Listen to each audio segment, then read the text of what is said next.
Yo, what's up, guys? And today we have a Daredevil Born Again trailer breakdown for you guys. As you guys likely know, we're trying to expand the channel even more and branch out. So we're trying to get into trailer reactions and breakdowns. And I mean, I've always wanted to do that, but now since it's a new year, a lot of big stuff coming this year, I thought it would be a perfect time to start.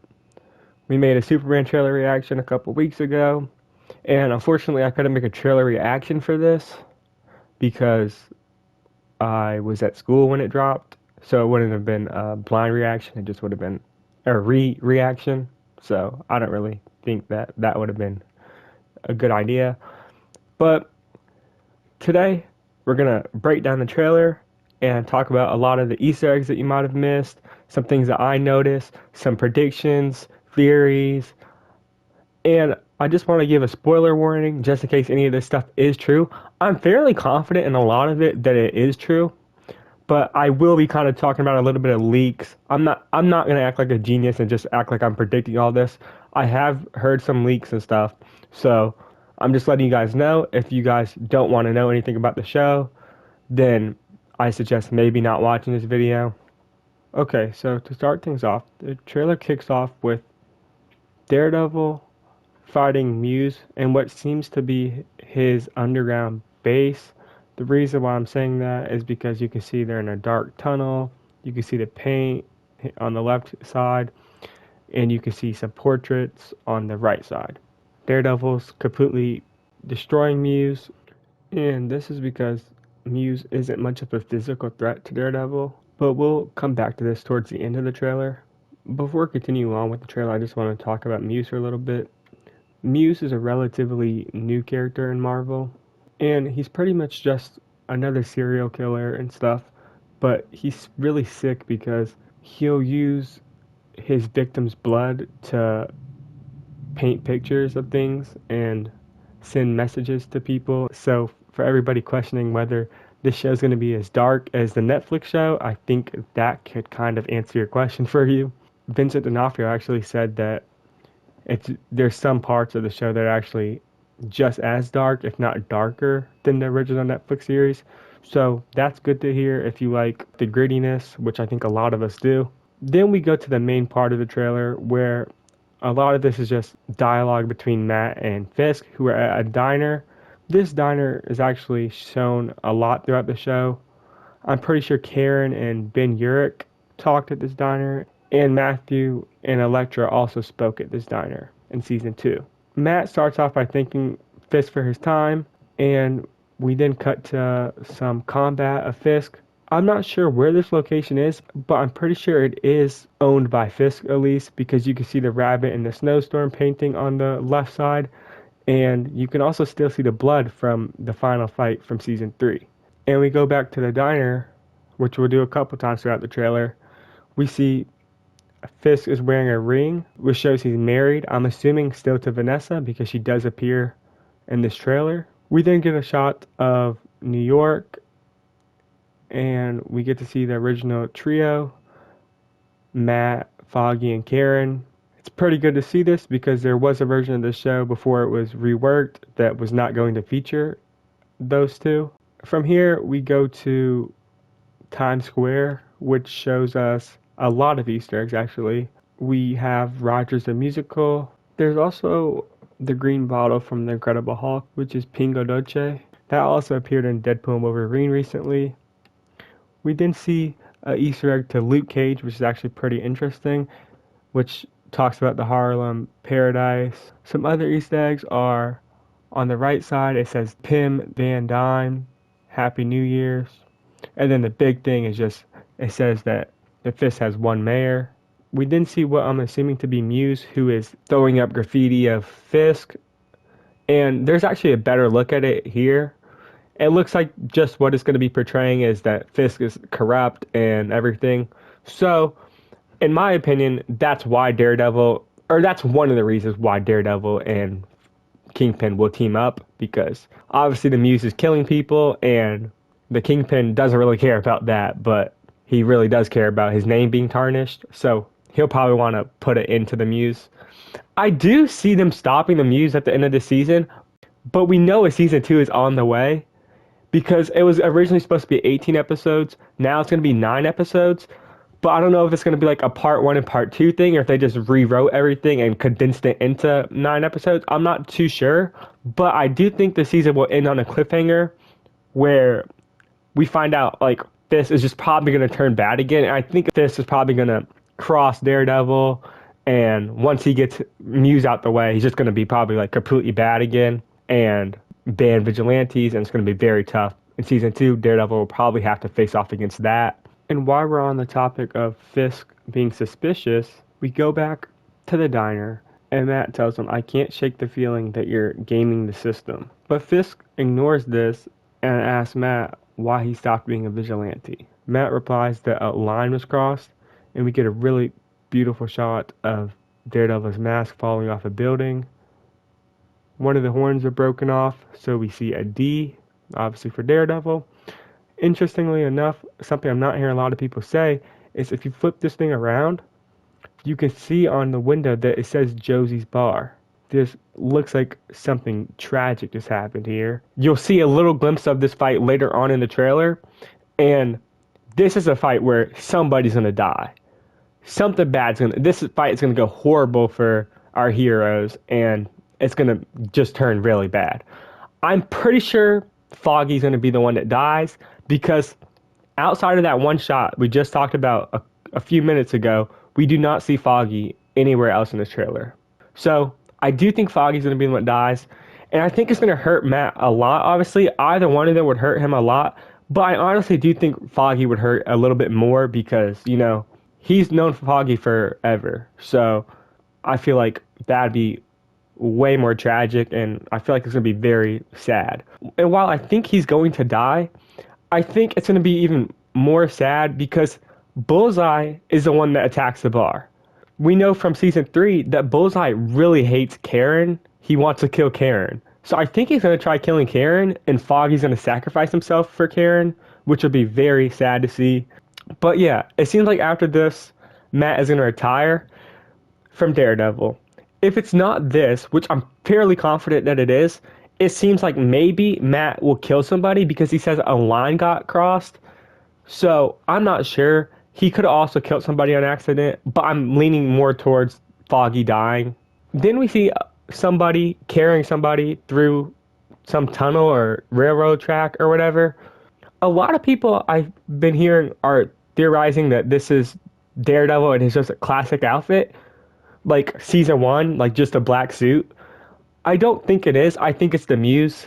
I could see how they think that, but I think it's the Muse carrying probably one of his victims. We then see a man who is actually the White Tiger, aka Hector Ayala. And Hector is just one of the many people who take on the White Tiger mantle. And he gets into a fight with a group of men on an underground subway station. And I'm not sure if he purposely does this, but he throws somebody into a moving train. I'm guessing he's going to get arrested for this. And we see from other trailers that Matt is going to have to defend him. After this, we see another group of men beating up Matt this time. I'm not too sure why, but it looks like they're in an apartment. In one of the trailers, we see that Matt is talking to Kamala Khan's dad, and this background looks pretty similar from what I'm remembering. I'm not too sure. We see a drop of blood. We then see Bullseye getting released from prison. I'm not sure why. I don't think Fisk would free him. I don't think anybody would free him. So maybe his sentence is just up. Maybe he survived the snap and his sentence went by during those 5 years. But we do know, like we said before, that he's going to attack after this and cause a lot of damage in Matt's life. And the biggest question I have for the show is, when is this fight with Bullseye going to happen? I could see it happening towards the end of the show where it ends on a cliffhanger and Foggy dies. But I honestly truly think this will have to happen at the halfway point. Matt's going to quit being Daredevil after this. And I think basically there's going to be a time jump, honestly. I'm not a huge fan of time jumps, especially in shows, but I think it's the only way that makes sense and it will have a meaningful impact. Something that a lot of people are talking about is there was no sign of Foggy in No Way Home or She-Hulk. Matt seems like he's just by himself, so that's another sign why Foggy might be a dead man. After this, we see what seems to be a bank. I'm pretty sure there's a scene later on that confirms this is a bank. But a group of robbers come in, points a shotgun at Matt's face. Matt walks through a crowd, and they're cheering that Fisk has probably won mayor. I think that's why he's such a pissed off look on his face. Matt then walks through an empty courthouse. I'm thinking maybe he's reminiscing on sometimes with Foggy or Karen.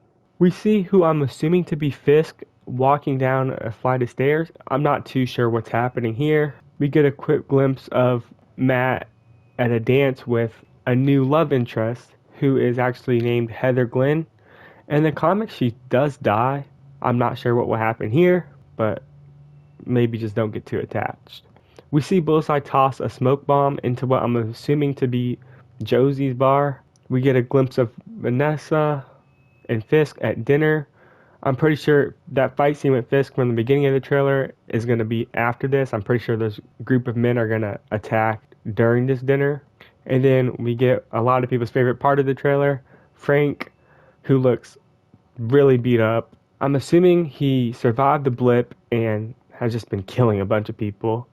After this, we see a group of police officers outside the New York Mutual, which I'm pretty sure is the bank from earlier. We see a shot of Karen at court. It's weird to see that Foggy's not next to her, nor Matt, so I'm not sure what happened here.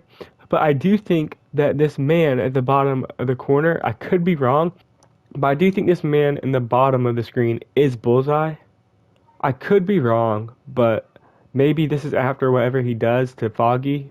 Maybe he's sentenced and she looks pretty upset. We then get a look at a young man who a lot of people are saying is going to be Kingpin's son.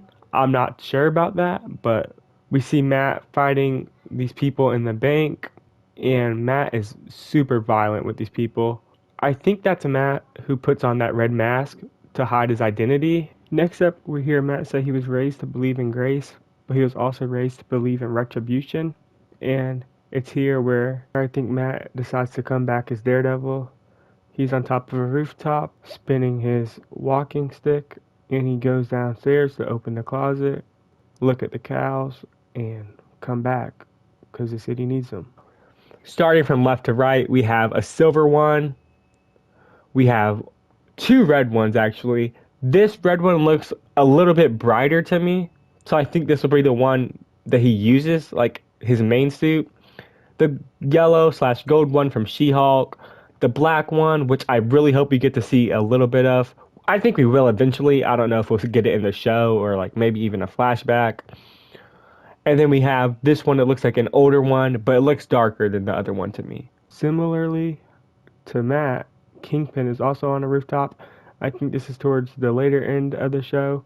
I think this is honestly when he becomes mayor and decides to ban vigilantes. The trailer closes out with Daredevil going stupid on the Muse and just completely obliterating him, and Matt obliterating the people in the apartment, and they both let out a crazy, wild scream that is very similar to his scream at the end of season 3, which is just so tough to see.